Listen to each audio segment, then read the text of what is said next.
औज़ुबिल्लाहिमिनश्शैतानिर्रजीम बिस्मिल्लाहिर्रहमानिर्रहीम अस्सलामु अलैकुम वरहमतुल्लाहि वबरकातुहू। Welcome to Malik educational academy. So dear students, आज हम हाजिर हैं एक बहुत ही इंटरेस्टिंग टॉपिक के साथ। जैसा कि हम डिस्कस कर चुके हैं कि साल्ट हमारी डेली लाइफ में बहुत ज़्यादा इस्तेमाल होते हैं। टेबल साल्ट से लेकर हमारे टूथपेस्ट में, साबुन में और बहुत सी अद्वियात में भी साल्ट का इस्तेमाल है। लेकिन ये कौन से साल्ट्स हैं, इनकी कौन कौन सी अकसाम कहाँ कहाँ पे इस्तेमाल होती हैं। आज का हमारा टॉपिक ये है कि हम साल्ट्स की अकसाम के बारे में पढ़ेंगे कि what are the main types of salts. तो आइए शुरू करते हैं आज का लेक्चर। हमारे पास हमारे सिलेबस में 10th क्लास में जो साल्ट्स की टाइप्स दी गई हैं वो दर्ज झैल हैं। Normal salts, acidic salt, basic salt, double salt, mix salt और कम्प्लेक्स साल्ट। तो ये 6 अकसाम जो है, ये 6 अकसाम ये आपके सिलेबस का हिस्सा है। हम इनके मुतल्लिक डिटेल में पढ़ेंगे कि ये कौन सी होती हैं और इनकी क्या अफादियत है, इनको कैसे तैयार किया जाता है और एग्जाम में ये किस तरह पूछी जाती हैं।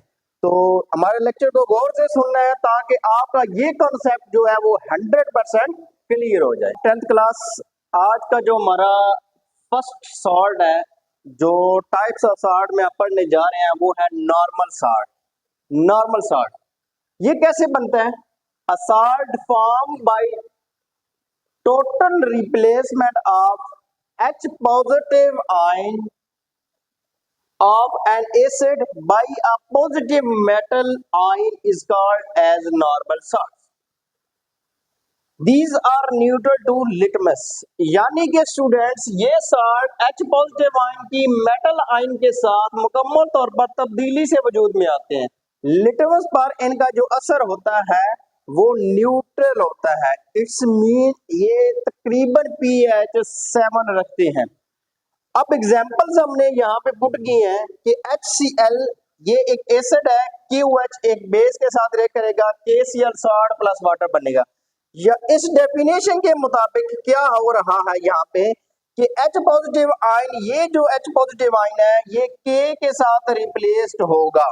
जब K इसकी जगह पे आ जाएगा यहाँ पे तो हमारे पास ये KCl बन जाएगा और प्लस वाटर, OH और H मिलके वाटर बना देंगे। नेक्स्ट जो एग्जांपल है वो है H2SO4 प्लस ZNO। अब यहाँ पे क्या होगा, इसमें 2 H पॉजिटिव आयन है। चूंकि इसका जो ऑक्सीडेशन स्टेट होता है वो 2 होता है जिंक का, तो ये जिंक के साथ ये 2 H आयन जो होंगे पॉजिटिव आयन वो रिप्लेस हो जाएंगे और हमारे पास ZnSO4 बन जाएगा, एक न्यूट्रल सॉल्ट बन जाएगा और प्लस यहाँ से O और यहाँ से 2 H जो होंगे वो H2O वाटर बना देंगे। ये बात दोबारा मैं समझा रहा हूँ इधर कि H2SO4 क्या होगा, ये 2 H है। जिंक की जो ऑक्सीडेशन स्टेट होती है पॉजिटिव 2 होती है, एक H की पॉजिटिव 1 होती है, जिंक की पॉजिटिव 2 होती है। तो एक जिंक के साथ 2 H पॉजिटिव आयन जो होंगे वो रिप्लेस हो जाएंगे। जब दोनों रिप्लेस होंगे तो यहाँ पे हमारे पास क्या आ जाएगा, जिंक सल्फेट, यानी कि जिंक इस दोनों के साथ रिप्लेसमेंट कर लेगा। जिंक सल्फेट एक न्यूट्रल चीज बन जाएगी, एक सॉल्ट बन जाएगा और प्लस क्या हो जाएगा, यहाँ से वाटर जो है वो रिमूव हो जाएगा। जो हमारे पास नॉर्मल सॉल्ट इस तरीके से बनाए जाते हैं। जो आज की दूसरी टाइप है सॉल्ट्स की वो है एसिडिक सॉल्ट। अब एसिडिक सॉल्ट क्या होते हैं? The salts are formed by the partial replacement of replaceable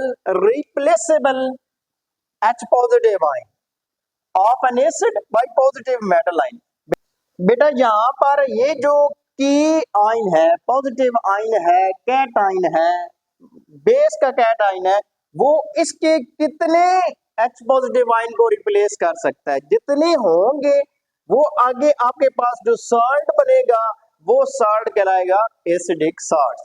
यानी कि ये यहाँ पे जो पॉजिटिव आयन है वो यहाँ से कितने H पॉजिटिव आयन को रिप्लेस कर सकता है, जितने ज्यादा होंगे इतने ही क्या बनेंगे, आगे एसिडिक सॉल्ट्स बन जाएंगे। एसिडिक सॉल्ट्स, अब ये जो एसिडिक सॉल्ट बन गया, अब देखिए यहाँ से इसने सिर्फ एक को रिप्लेस किया है, एक H इधर चले गया वाटर बना दिया और एक H जो होगा वो इसके साथ अटैच हो जाएगा। Acidic salts react with bases to form normal salts. ये देखिए ये एसिडिक सॉल्ट है इसकी वजह से।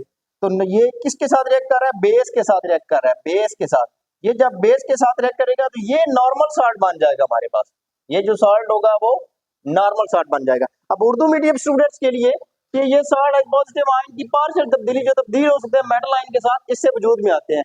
H पॉजिटिव आयन एसिड और मेटल आयन बेस से आता है, H2SO4 KOH। तो यहाँ से एक H जो है वो रिप्लेस होगा, तो क्या बनेगा कि HSO4 plus H2O। Acid salt basis के साथ रिएक्ट करके नॉर्मल सॉल्ट बनाते हैं, KHSO4 प्लस QH। वही बात जो अभी मैंने समझाई है कि ये जो चीज है ये सारा क्या है? एसिडिक सॉल्ट है। ये बेस के साथ रिएक्ट करेगा और बेस के साथ रिएक्ट करके हमारे पास ये जो सॉल्ट बनाएगा ये कौन सा सॉल्ट होगा? नॉर्मल सॉल्ट बन जाएगा। तो यूं हमारे पास जो H पॉजिटिव आयन रिप्लेसेबल के साथ एसिडिक सॉल्ट बनते हैं, उनको जब बेस के साथ रिएक्ट कराया जाता है तो क्या चीज बनती है? वहां पे हमारे पास नॉर्मल सॉल्ट्स बन जाते हैं, यानी नॉर्मल सॉल्ट्स को भी हम प्रिपेयर कर सकते हैं इसके थ्रू। स्टूडेंट इसमें एक बात आपने लाजमी याद रखनी है कि यहाँ पे जो वर्ड इस्तेमाल किया गया ना वो पार्शियल रिप्लेसमेंट का है। जुजवी तौर पर रिप्लेसमेंट होती है, तो फिर हमारे पास जो सॉल्ट बनता है वो कौन सा बनता है? Acidic salt. Partial word use हुआ है, इसके ऊपर आपने गौर करना है।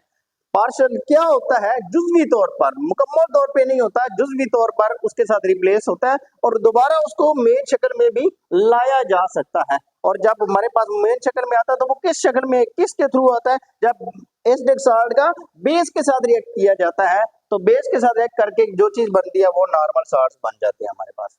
यानी कि यहाँ पे मेन बात यह है कि एसिड और बेस से जो सॉल्ट बनता है वो सॉल्ट क्या कहलाता है? क्या कहलाते हैं? वो कहलाते हैं एसिडिक सॉल्ट्स। तो इन एसिडिक से हम नॉर्मल सॉल्ट भी बना सकते हैं, यानी कि हम एक सॉल्ट से दूसरा सॉल्ट भी प्रिपेयर कर सकते हैं। लिटमस पर इनका क्या असर होता है? डेफिनेटली ये क्या होते हैं? ये अब चूंकि इनमें H आ गया है तो एसिडिक है, तो ये नीले लिटमस को सुर्ख करने की एबिलिटी रखते हैं। ये भी बात बड़ी गौर से आपने इसके ऊपर तवज्जो देनी है कि अगर आपके पास एसिडिक सॉल्ट आ जाए कोई भी, तो लिटमस के थ्रू आप चेक करना चाहते हैं, जैसे हमने नॉर्मल में पढ़ा था, तो लिटमस पर कोई असर नहीं होता, लेकिन एसिडिक सॉल्ट का लिटमस पर असर होता है। ये तमाम किस्म के नीले लिटमस को क्या कर देते हैं? सुर्ख कर देते हैं। Turn blue litmus to red. ये बात ज़हन में रखनी है आपने। आज की जो थर्ड टाइप्स ऑफ सॉल्ट है वो है बेसिक सॉल्ट। नाम से ही पता चल रहा है कि बेसिक क्वालिटीज इसके अंदर मौजूद होंगी। Basic salt are form by the incomplete neutralisation of polyhydroxy bases by an acid. अब पॉलीहाइड्रोक्सी बेसिस बेटा वो बेसिस होते हैं जिनमें एक से जायद OH आयन जो होते हैं वो मौजूद होते हैं। जैसे ये AlOH होल थ्राइस है, देखिए इसमें 3 मौजूद है। HCl के साथ जब ये रिएक्ट करेगा तो इसका 1, 2 या 3 में से कोई भी इस Cl के साथ रिप्लेस होगा। जाहिर बात है इधर एक Cl है तो फिर एक ही OH जो है वो रिप्लेस होगा, वो वाटर बना देगा और AlOH होल ट्वाइस Cl हमारे पास बन जाएगा। लेकिन बेटा यहाँ पे एक और बात काबिले गौर ये है कि these salts further react with acids to form normal salts। ये पिछले वाले में एसिडिक में देखा गया कि वो फर्दर बेस के साथ रिएक्ट करते हैं, लेकिन ये किसके साथ फर्दर रिएक्ट करते हैं? विद एसिड्स और नॉर्मल सॉल्ट बनाते हैं। देखिए AlOH होल ट्वाइस Cl, यही चीज यहाँ पे हमने ले ली, प्लस HCl मजीद ये एसिड के साथ रिएक्ट करेगा तो AlOH Cl2 ये जो बनेगा ये नॉर्मल सॉल्ट होगा। अब देखा जाएगा कि इसका लिटमस पर क्या असर होगा। ये जो बेसिक सॉल्ट है इसका लिटमस पर क्या असर होगा? तो देखिए इसमें OH आयन मौजूद है, बेसिक सॉल्ट है, तो इसकी pH क्या होगी? डेफिनेटली 7 से ज्यादा होगी। तो ये सुर्ख लिटमस को क्या कर देंगे? नीला कर देंगे। तो उर्दू मीडियम स्टूडेंट्स के लिए बेसिक सॉल्ट पॉलीहाइड्रोक्सी बेस की एसिड के साथ नामुकम्मल न्यूट्रलाइजेशन। बेटा पॉलीहाइड्रोक्सी बेस मैंने समझाया है कि जिसमें एक से जायद OH जो है वो आयन मौजूद होते हैं। ये देखिए AlOH whole thrice plus HCl, AlOH whole twice Cl plus H2O। ये सॉल्ट मजीद एसिड से रिएक्ट करके नॉर्मल सॉल्ट्स बनाते हैं। ये हाईलाइट किया मैंने, ये नॉर्मल सॉल्ट बनेगा। एसिड के साथ ये रिएक्ट करेगा, ये एसिड HCl इसके साथ ये रिएक्ट करेगा, क्या बनाएगा? Normal salt plus water molecule जो है वो यहाँ से रिलीज हो जाएगा। जाहिर बात है यहाँ से OH और फिर एक H मिलेगा तो वाटर बन जाएगा। यहाँ पे मैं दोबारा बताता चलूं कि इसकी जो पीएच है वो 7 से ज्यादा होगी। ये जो बना है हमारे पास, ये जो बना है बेसिक साल्ट, इसकी पीएच 7 से थोड़ी ज्यादा होगी क्योंकि इसमें OH आयन जो है वो मौजूद है। तो ये सुर्ख लिटमस को क्या कर देगा, नीला कर देगा। आज की जो फोर्थ टाइप ऑफ साल्ट है वो है डबल साल्ट। नाम से ये जाहिर है कि इसमें दो साल्ट्स होंगे। These salts are form by two normal salts when they are crystallized from a mixture of equimolar saturated solutions। ये साल्ट दो नॉर्मल साल्ट से मिलकर बनते हैं जब ये दो इक्विमोलर सैचुरेटेड सॉल्यूशन के क्रिस्टल से क्रिस्टलाइज होते हैं। तो क्या होता है बेटा, यहाँ पे each individual salts retain their properties. अब जो हर इंडिविजुअल साल्ट होता है ना, उसकी जो खुसूसियात है वो बरकरार रहती है, वो तब्दील नहीं होती हैं। जैसे कि एग्जांपल्स में हम देखते हैं कि ये give test anion and cation, ये जो होते हैं ये इनके जो कैटाइन और एनाइन होते हैं वो जो इनफरादी टेस्ट हैं उनको देने की सलाहियत ये रखते हैं। हर साल्ट अपनी इनफरादी हैसियत बरकरार रखता है और कैटाइन और एनाइन टेस्ट के जरिए साबित हो सकते हैं। अब बेटा इनमें एग्जांपल्स क्या हैं, मोर साल्ट। नेक्स्ट एग्जांपल है पोटाश एलम और फिर फेरिक एलम। ये जो पोटाश एलम होता है इसको फटकड़ी कहा जाता है। ये जो फटकड़ी आप यूज करते हैं ना, अक्सर आप ये जाम की शॉप पे भी देखते हैं, जब शेव की जाती है तो वहां पे फटकड़ी लगाई जाती है। तो डेली लाइफ से भी आपको पता होना चाहिए कि वो भी एक साल्ट होता है। तो मोर साल्ट का जो फॉर्मूला है बेटा FeSO4 NH4 whole twice SO4.6H2O। ये जो 6H2O या 24H2O यहाँ पे यूज हो रहे हैं, ये क्या है, ये हम पढ़ चुके हैं। ये क्या होते हैं, वाटर ऑफ क्रिस्टलाइजेशन होते हैं।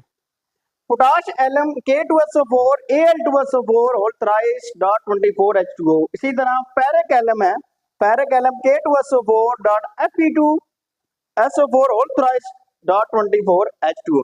तो यहाँ पे मैंने उर्दू मीडियम स्टूडेंट्स के लिए नाम मेंशन कर दिया, लेकिन फार्मूला तो सारी बात है सेम ही रहेगा। तो ये फार्मूले भी आपने इनको याद कर लेना। यहाँ पे एक बात मैं बताता चलूं कि ये जो पहले भी मैं डिस्कस कर चुका हूँ, ये जो वाटर ऑफ क्रिस्टलाइजेशन इनके, ये इनकी साल्ट्स की जो है ना वो शेप के जिम्मेदार होते हैं। इनकी किस तरह की शक्ल होती है, फटकड़ी आपने देखी हुई है, क्या कहा जाता है उसको, potash alum.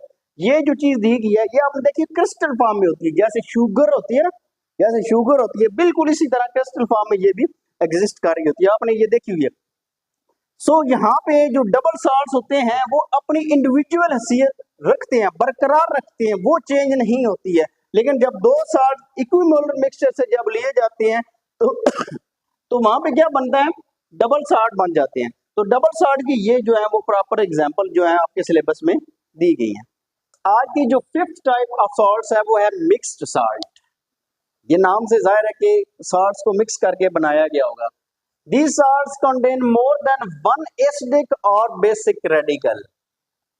For example, bleaching powder CaOCl Cl. So students, ये जो मिक्स साल्ट है ये साल्ट एक से ज्यादा एसिडिक और बेसिक रेडिकल पर मुश्तमिल होता है। मसलन ब्लीचिंग पाउडर, फार्मूला मैंने बता दिया CaOCl Cl। तो CaOCl Cl ब्लीचिंग पाउडर होता है, ये वाइट कलर के जो ड्रेसेस होते हैं उन पे अगर कोई दाग लग जाए तो वो उतारने के लिए, जैसा कि मैंने पहले भी ये चीज डिस्कस की अपने एक लेक्चर में कि ये मैकेनिक ज़रात होते हैं उनमें ग्रीसेस के जो कलर्स वगैरह लग जाते हैं, दाग लग जाते हैं, या ऑयल कोई भी जो वो काम कर रहे होते हैं उस वजह से कोई दाग लग जाता है, या घरों में आप ड्रेस डालते हैं जो उन पे दाग लग जाते हैं, तो उनके दाग को ख़त्म करने के लिए ब्लीचिंग पाउडर का इस्तेमाल किया जाता है। ये आपकी स्क्रीन पे इस वक्त शो हो रहा है कि ब्लीचिंग पाउडर किस तरह का होता है। आज का जो लास्ट हमारा टॉपिक है वो है कम्प्लेक्स साल्ट। ये नाम से जाहिर है कि कम्प्लेक्स होगा। तो ये क्या होता है, complex salts on dissociation provide a simple cation and a complex A9 और वाइस वर्सा। यानी कि जब ये डिसोसिएट होता है कम्प्लेक्स साल्ट, टूटने पर सादा कैटाइन और कम्प्लेक्स एनाइन, ये कम्प्लेक्स कैटाइन और सादा एनाइन देता है। इसकी एग्जांपल देखते हैं, पोटेशियम फेरोसायनाइड K4FeCN6। तो ये यहाँ से पता चल रहा है कि ये K4FeCN6 यहाँ पे ये आपको पता है जो पोटेशियम होता है वो पॉजिटिव चार्ज रखता है, ये कैटाइन होगा और ये एनाइन होगा। तो तो देखिए ये सिंपल कैटायन और कॉम्प्लेक्स एनाइन रखता है। प्रोवाइड अ सिंपल कैटायन, जब ये डिसोसिएट होगा ये सिंपल कैटायन देगा और कॉम्प्लेक्स एनाइन देगा। ये देखिए इसमें मुख्तलिफ चीजें इन्वॉल्व है, सियानो ग्रुप भी है, आयरन भी है और होल के ऊपर नेगेटिव 4 चार्ज रखा गया है। इसकी वैलेंसी जो होती है वो पॉजिटिव 2 होती है। जब इसकी वैलेंसी पॉजिटिव 2 रखी जाती है, ये 6 लगे हुए हैं, इसकी एक की नेगेटिव 1 होती है, तो पॉजिटिव 2 और 6 ये क्या हो जाएगा 6 मल्टीप्लाई नेगेटिव 1 और यहाँ पे ये पॉजिटिव 2 है तो पॉजिटिव 2 नेगेटिव 6 तो एज अ होल इसके ऊपर क्या चार्ज आ जाएगा नेगेटिव 4 आ जाएगा। तो ये बेटा उर्दू मीडियम के स्टूडेंट के लिए भी यही चीज है, मैंने यहाँ पे ये स्ट्रक्चर इसका एक्सप्लेन कर दिया है। तो ये जो कॉम्प्लेक्स साल्ट्स होते हैं इनका जो स्ट्रक्चर होता है वो कॉम्प्लेक्स होता है, दैट्स व्हाई इनको ये नाम दिया गया है। सो स्टूडेंट्स वो लम्हा जिसमें हम क्वेश्चन करते हैं फीडबैक जिसको कहा जाता है। तो आज का टॉपिक चूंकि थोड़ा लेंथी था, काफी आप लोगों ने इसको सुना, कंपाइल मैंने मुकम्मल किया है, टाइप्स ऑफ सॉल्ट्स 6 की 6 जो है वो एक्सप्लेन किए हैं मुकम्मल एग्जाम्पल के साथ। तो आज का जो सवाल है वो इसी में से है, हमेशा होता टॉपिक में से ही है। हमने इनमें से 2 टाइप्स पढ़ी, एसिडिक सॉल्ट और बेसिक सॉल्ट। तो उनका लिटमस पर क्या असर होता है ये आपने मेंशन करना है। एसिडिक सॉल्ट का लिटमस पर क्या असर होता है और बेसिक सॉल्ट का लिटमस पर क्या असर होता है। आपको मेरे ख्याल में सवाल समझ आ गया होगा कि एसिडिक सॉल्ट लिटमस कौन सा यूज करेंगे तो एसिडिक सॉल्ट को प्रूव कर सकते हैं कि ये एसिडिक सॉल्ट है, और बेसिक सॉल्ट के लिए कौन सा लिटमस यूज करेंगे तो हमें पता चल जाएगा ये कौन से लिटमस को किस तरह टर्न करते हैं, कौन से लिटमस को किस तरह तब्दील करते हैं। ये आज का आपका क्वेश्चन है। तो अगर आपको हमारी ये लेक्चर समझ आ रहे हैं तो हमारे चैनल को सब्सक्राइब करें और बेल आइकन भी प्रेस कर दें ताकि आपको डेली की जो वीडियोस है वो मिलती रहें और आप डेली का काम डेली बेसिस पर करें ताकि केमिस्ट्री आप लोगों के लिए आसान हो जाए। आपके सुनने का शुक्रिया।